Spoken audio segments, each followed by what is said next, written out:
সুপ্রিয় দর্শক, অমর একুশে গ্রন্থমেলা 2026 বাঙালির মননশীলতা এবং সংস্কৃতির এক মহা উৎসব। এই মহা উৎসবের অংশ হতে বাংলাদেশ টেলিভিশনের আজকের এই বিশেষ সরাসরি আয়োজন অমর একুশে গ্রন্থমেলা 2026-এর প্রান্ত থেকে। আজ আমাদের সঙ্গে আছেন দুজন অতিথি। আছেন ডক্টর মোহাম্মদ সিদ্দিকুর রহমান খান, ডিন, কলা অনুষদ, ঢাকা বিশ্ববিদ্যালয়।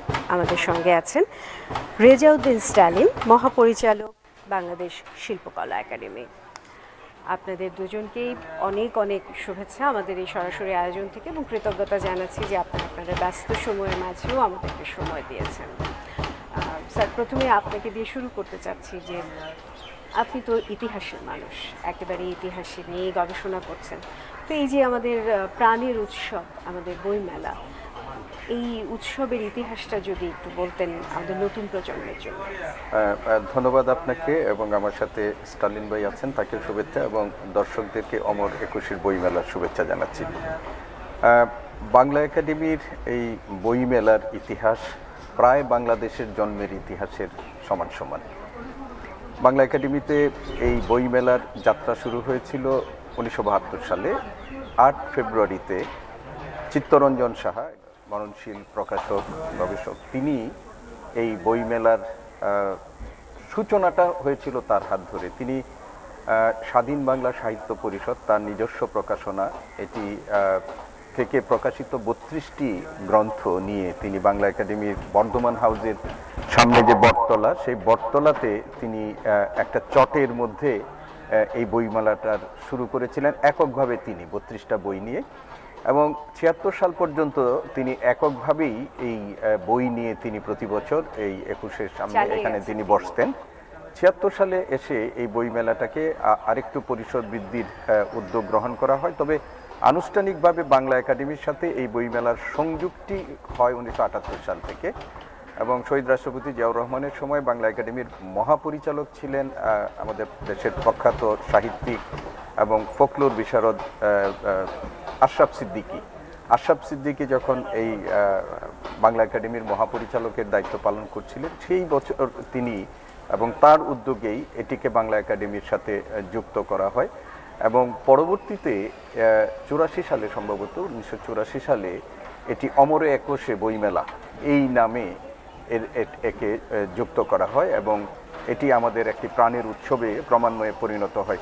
প্রথমে এই মেলাটি মূলত বাংলা একাডেমির প্রাঙ্গণেই অনুষ্ঠিত হতো। পরবর্তীতে প্রকাশকদের আগ্রহ এবং অধিক সংখ্যক দর্শক সংকলন না হয়, সংখ্যাগুলো বৃদ্ধি পাওয়ার ফলে এটি আর বাংলা একাডেমির প্রাঙ্গণে এর স্থান সংকুলান না হয়, এটি বাংলা একাডেমি এবং সোহরাওয়ার্দী উদ্যানে, আজকে আমরা যেখানে বসে কথা বলছি, সেইখানে এটিকে স্থানান্তর করা হয়। এবং বাংলা একাডেমির উদ্যোগে এই একুশে মেলা একসময় এটা 21 ফেব্রুয়ারি পর্যন্ত, 1 ফেব্রুয়ারি থেকে 21 ফেব্রুয়ারি পর্যন্ত অনুষ্ঠিত হতো। পরবর্তীতে প্রকাশক এবং দর্শকদের চাহিদা, পাঠকদের, ক্রেতাদের চাহিদা, সেইগুলো বিবেচনা করে এবং এর মেলার ব্যাপারে মানুষের যে আগ্রহ, সেইগুলো বিবেচনা করে এটি ফেব্রুয়ারি মাসের 28 তারিখ পর্যন্ত সেটি সম্প্রসারিত হয়।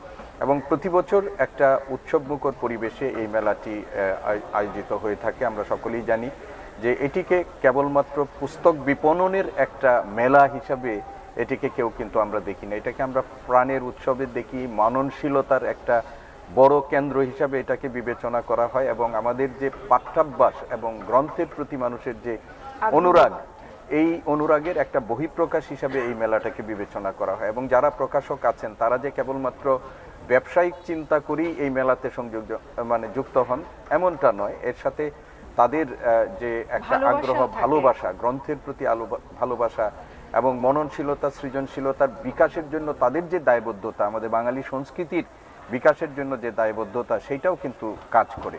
এবং বিশেষ করে আমার পাশে বসে আছেন স্টালিন ভাই, তাদের মতো মননশীল, সৃজনশীল লেখক যারা আছেন, তারাও কিন্তু অপেক্ষায় থাকেন যে তাদের যে সৃষ্টিকর্মগুলো, সেইগুলো পাঠকদের সামনে এই মেলার মাধ্যমে তারা উপস্থাপন করবেন, এবং এটি ব্যাপক পাঠকদের মধ্য দিয়ে এটি ছড়িয়ে যাবে। বাংলা একাডেমির এই মেলার মাধ্যমেই কিন্তু সেটি সম্ভব। এবং সারা বছর যারা পুস্তক ব্যবসা করেন বা প্রকাশনার সাথে যুক্ত আছেন তারা একটা ভিন্ন পরিসরে এই কাজটি করেন, কিন্তু এইটার মধ্য দিয়ে এই বাংলা একাডেমির অমর 21শে বইমেলার মধ্য দিয়ে এটি কিন্তু বাংলার ভাষাভাষী যারা গ্রন্থপ্রেমিক, সাহিত্যপ্রেমিক, সৃজনশীল লেখার প্রতি যাদের আগ্রহ তারা কিন্তু এই বাংলা একাডেমির মেলাটার জন্য অপেক্ষা করেন এবং সারা বছর এখানে বইয়ের যে কেনা বেচা হয় সেটার মধ্য দিয়েও কিন্তু এই আগ্রহের বহিঃপ্রকাশ ঘটে। জি স্যার, আবারও আপনার কাছে আসবো। স্যার, আপনার কাছে এখন একটু জানতে চাইছি যে স্যার যেটা বললেন যে এই মেলাটাকে কেন্দ্র করেই সারা বছর লেখকরা অপেক্ষায় করেন, প্রকাশকরা অপেক্ষায় থাকেন এবং পাঠকরাও দেখা যায় যে এই মেলাতেই সবচেয়ে বেশি বই কেনেন অনেকেই। তো এটা এই যে একটা প্রবণতা তৈরি হয়েছে যে মেলাকে কেন্দ্র করেই বই বের করা, এবং লেখকদের ভেতরেও কি এটাই কাজ করে যে তারাও মেলাকে কেন্দ্র করেই লেখেন, মেলা মাথায় রেখেই? এইটা আমাদের যেদিন থেকে বইমেলার জন্ম, আপনি জানেন যে মুক্তধারার আমাদের চিত্তরঞ্জন সাহা এটি শুরু করেছিলেন, যেটা আমাদের দিন সাহেব বললেন। সেখান থেকে শুরু হওয়ার পরে আজ অবধি বাংলা একাডেমির বইমেলা ধীরে ধীরে তার আমাদের একটা রাজনৈতিক সংস্কৃতিতে পরিণত হয়েছে এবং এই বইমেলার একটা উত্তরাধিকার আছে, এর একটা অনুশাসন আছে। কারণ এই বইমেলা আমরা শুধুমাত্র বই বিপণনের জায়গা হিসেবে দেখিনি, এখনও দেখি না, ভবিষ্যতেও আমরা দেখতে চাই না। আমরা চাই এটা হচ্ছে আমাদের মাতৃভাষা যে আন্দোলন, মাতৃভাষা রক্ষার যে আমাদের রাজনৈতিক সংস্কৃতি, সেটাকে বেগবান রাখা। পৃথিবীতে বহু ভাষা নিশ্চিহ্ন হয়ে গেছে, কেননা সেই ভাষা ছিল না সাধারণ মানুষের ভাষা, কিন্তু বাংলা যেহেতু সাধারণ মানুষের ভাষা, সেই ভাষাকে আমরা আমাদের রাষ্ট্রভাষা হিসেবে স্বীকৃতি পেয়েছি রক্তের বিনিময়ে। পৃথিবীর আর কোনো জাতি কিন্তু রক্তের বিনিময়ে নিজের মাতৃভাষা এরকম অধিকার অর্জন করেনি। আমাদের আন্দোলন এবং সংগ্রামের পরে পৃথিবীর অন্য অন্য দেশ বুঝতে পেরেছে যে মাতৃভাষা রক্ষার জন্য আন্দোলন করতে হয়, সংগ্রাম করতে হয়, কতটা গুরুত্বপূর্ণ একটা জাতির, এবং সংস্কৃতি তখন হারিয়ে যায় যদি তার মাতৃভাষা না থাকে। তো আমরা আমাদের মাতৃভাষার লেখ্যরূপ এবং আমাদের কথন রূপের যে বিবর্তন হচ্ছে ক্রমাগত, সেটি খুব আধুনিক, এবং বাংলা ভাষার যে ধ্বনির যে রূপবৈচিত্র্য সেটিও অসাধারণ, এবং কবি, সাহিত্যিক, শিল্পীদের হাতে, দার্শনিকদের হাতে সেই ভাষা তার ৬০০ ক্ষেত্রে একটা অনেক বড় প্রেরণাদায়ী জায়গায় চলে এসেছে জাতির জন্য। আজকে ২০২৬, আপনি জানেন যে একটা দীর্ঘ অবরুদ্ধ অবস্থার ভেতর থেকে বেরিয়ে আমরা আজকে মেলা করছি। আমরা একটা ইনক্লুসিভ সমাজ চাই, একটা অন্তর্ভুক্তিমূলক সমাজ চাই, যেখানে সব মানুষ তার মত প্রকাশের স্বাধীনতা পাবে, তার সংস্কৃতির যে বৈচিত্র্য সেটা সে উপস্থাপন করতে পারবে, তার যে চিন্তার মুক্তির যে আন্দোলন সেটা সে বেগবান করতে পারবে। বইমেলা হচ্ছে তার কেন্দ্র, এবং এই কেন্দ্রে দাঁড়িয়ে আমরা আমাদের পেছনের ইতিহাস দেখব আর ভবিষ্যতের স্বপ্ন দেখব, সেটা আমাদের দেখতে হবে। এবং আমাদের কবি, সাহিত্যিক, শিল্পী, বুদ্ধিজীবীদের আত্মবিশ্লেষণ, আত্মমূল্যায়ন, আত্ম আবিষ্কারের জায়গাও কিন্তু বইমেলা। আমরা মনে করি যে আমাদের কিছু ত্রুটি নিশ্চয়ই থাকে, আমাদের কিছু সীমাবদ্ধতা থাকে, যেরকম বইমেলার বইগুলো যেগুলো বের হয় সব বই তো মানসম্মত নয়, সব বই সুসম্পাদিত নয়, এবং আমাদের প্রকাশকরা খুবই, আমার মনে হয় যে বইমেলা কেন্দ্রিক হয়ে যায়, যেটা ঠিক নয়। বইমেলার পরে তাদেরকে ছড়িয়ে দিতে হবে সারা দেশে, এবং আন্তর্জাতিক বইয়ের বাজার দখল করতে হবে। সারা পৃথিবীতে এখন বাঙালি জাতি ছড়িয়ে ছিটিয়ে আছে, বিশ্বে কিন্তু অনেক প্রবাসী, মানে আমেরিকা তো ম্যানহাটনে গেলে আপনি বাঙালি ছাড়া আর কিছুই দেখবেন। তো এই যে একটা বৈশ্বিক পরিমণ্ডলে বাঙালি জাতি তার মাতৃভাষাকে নিয়ে গেছে, যেখানে বাঙালি গেছে সেখানেই একটা শহীদ মিনার তৈরি করেছে, তারা এই শহীদ মিনারে তারা কিন্তু ২১ ফেব্রুয়ারি উদযাপন করছে। সুতরাং যতদূর এখন চোখ যাচ্ছে, যতদূর আমাদের দৃষ্টি যাচ্ছে, পৃথিবীর সব জায়গায় বাংলা ভাষা উচ্চারিত হচ্ছে। সুতরাং বাংলা ভাষার এই উচ্চারণের যে মধ্য দিয়ে আমরা এগুচ্ছি, আমাদের একটা জার্নি তৈরি হচ্ছে। তা কিন্তু এই না যে এর কোনো থ্রেট নেই, তা কিন্তু না। আমাদের বাংলা ভাষার এই বিরুদ্ধে কিন্তু ষড়যন্ত্র আছে, সেই ষড়যন্ত্র কিন্তু মোকাবেলা করতে হয়। আমরা মধ্যযুগের যখন কবি আব্দুল হাকিম বললেন, যেজন বঙ্গেতে জন্ম হিংসে বঙ্গবাণী, সেসবে কাহার জন্ম নির্ণয় না জানি, তখনও কিন্তু মধ্যযুগে বাংলা ভাষার প্রতি একটা হুমকি ছিল, একটা প্রতিবন্ধকতা ছিল, তা নাহলে তিনি উচ্চারণ করতেন না।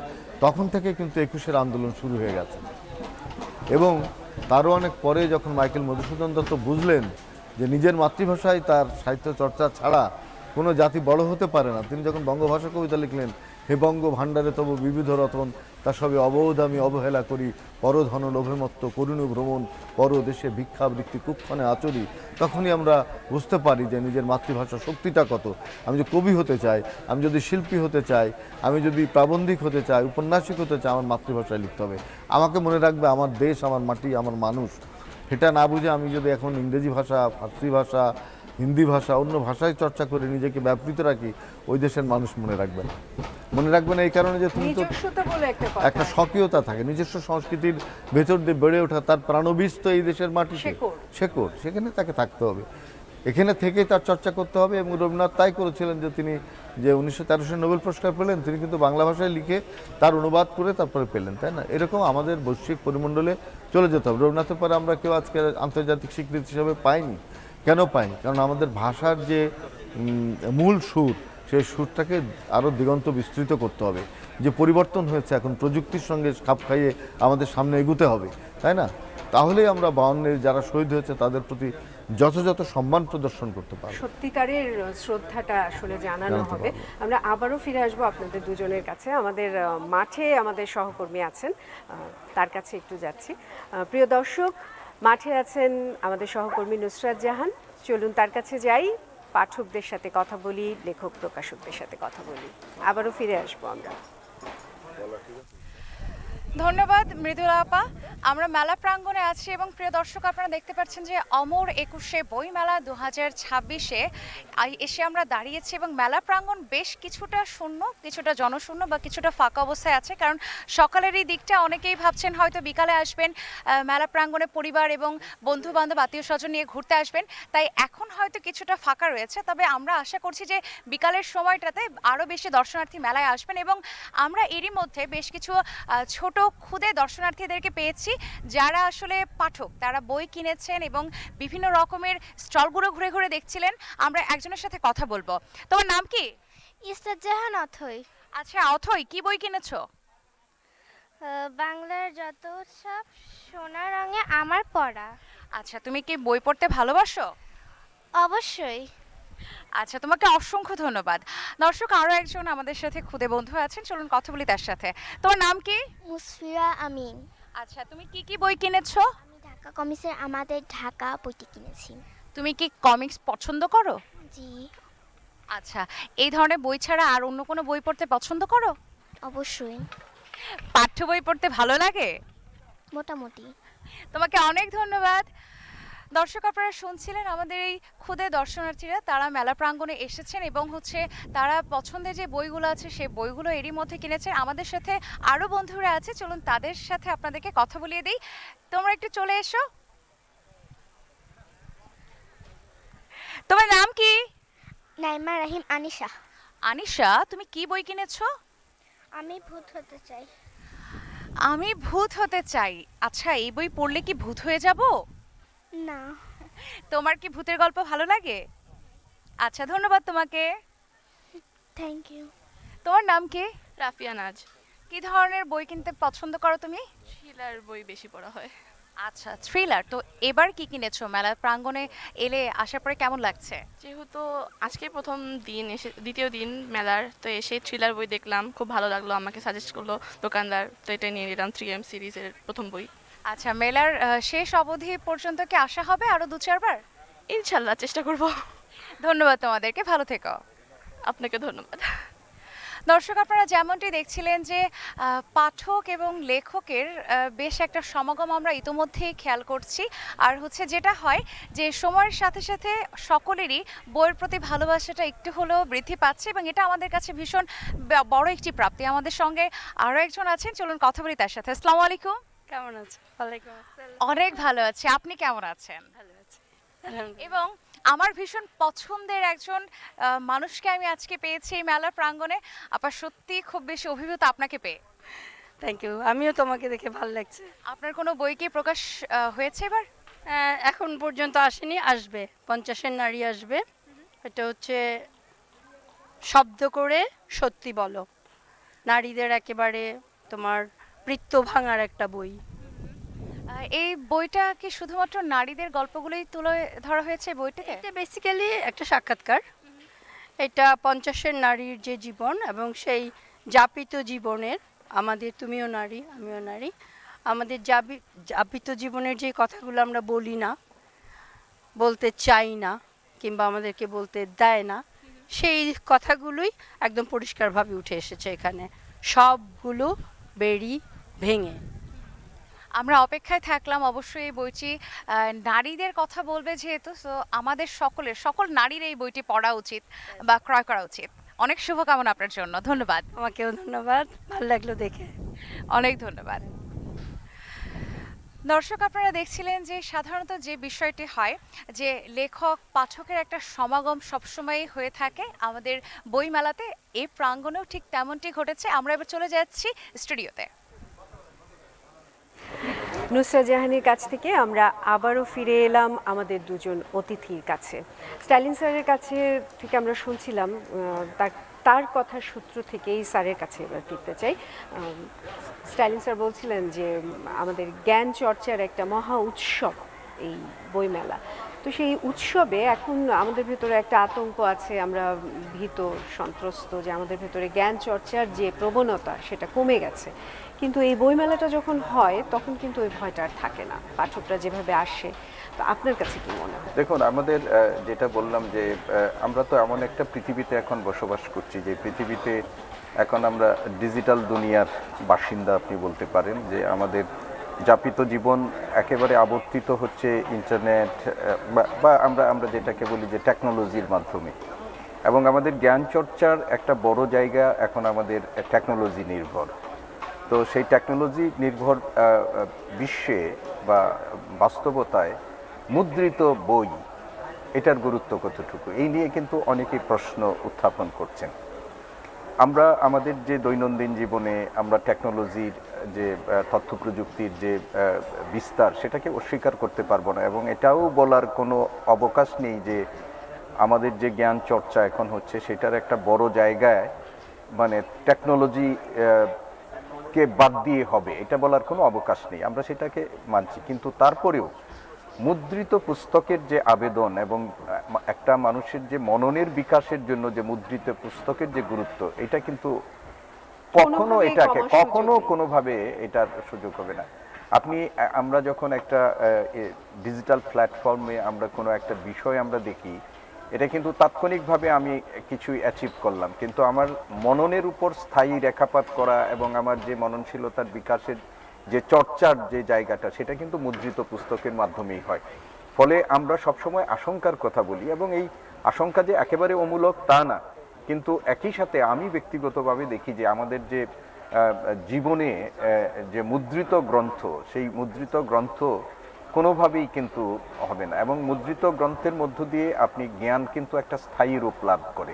আপনি যে বইটি এখন লিখছেন, সেই বইটি 100 বছর পর, 50 বছর পর সেটি কিন্তু একটা প্ল্যাটফর্মের মধ্যে মানে আপনার মলাটবদ্ধ অবস্থায় থাকবে, এটি লাইব্রেরিতে সংরক্ষিত হবে এবং একটি পাঠকের কাছে এটি যাবে। কিন্তু আপনি ডিজিটাল প্ল্যাটফর্মের মাধ্যমে যেগুলো করেন, যে আর্কাইভ করবেন এবং সেটার কাছে দ্বারস্থ হওয়ার জন্য আবার টেকনোলজির মধ্য দিয়ে আপনাকে যেতে হবে। ফলে আমি যেটা মনে করি যে আমাদের মধ্যে এই আশঙ্কা থাকলেও মুদ্রিত গ্রন্থের আবেদন যে কমেনি, এটার একটা বহিঃপ্রকাশ আমরা প্রতি বছর বইমেলাতে দেখি। এই বইমেলাতে প্রতি বছর শত শত নতুন বই আসে এবং পাঠকদের হাতে সেই বইগুলো মানে যায়, পাঠকরা সেগুলো কেনেন। প্রতিদিন মানুষ এসে বইটা, নিজের পছন্দের বইটা সংগ্রহ করার চেষ্টা করেন। যদি এটার আবেদন তার কাছে না থাকতো, এবং এই যে বলে যে নতুন বইয়ের যে মলাটের গন্ধ, এটার আকর্ষণে কিন্তু অনেকেই এই বই মেলাতে আসে, এবং আমি মনে করি যে এইটা কোনোভাবেই কোনো প্রযুক্তি এটাকে পুরোপুরি আপনার মানে রিপ্লেস হওয়ার এটা সম্ভবই না, সুযোগই না। এটাকে ধারণ করেই আমাদেরকে সামনের দিকে যেতে হবে এবং এটি আমাদের যাবে। এবং আমি মনে করি যে আমাদের যারা, বিশেষ করে আমাদের প্রজন্ম পর্যন্ত, তারা তো প্রচণ্ড রকমের এখনো এই বইয়ের উপরই নির্ভর, মুদ্রিত বইয়ের উপর নির্ভর।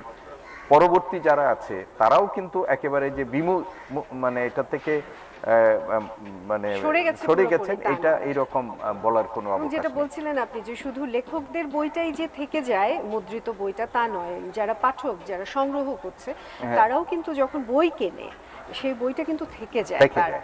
এবং ডিজিটালে অনেক সময় দেখা যায় যে মোবাইল এটা নষ্ট ডিলিট হয়ে যেতে, গেছে। delete আপনার হয়ে যেতে প্রযুক্তির পারে। রবীন্দ্রনাথ ঠাকুর একটা কথা বলেছেন যে যন্ত্রের যন্ত্রণা কিন্তু আছে, এই যন্ত্রের যন্ত্রণার অবশ্যই। মধ্য দিয়ে কিন্তু আমরা অনেক সময় পড়ি, কিন্তু আপনার এই মুদ্রিত বই সেটা আপনার সবসময়ই আপনার কাছে থাকবে, আপনার পাশে থাকবে, জি, এবং আপনার অবশ্যই। মনন জগতের বিকাশ, আপনার চিন্তার জগতের বিকাশ, সেগুলোর ক্ষেত্রে সে আপনার সহায়ক হিসাবে সবসময় কাজ করবে।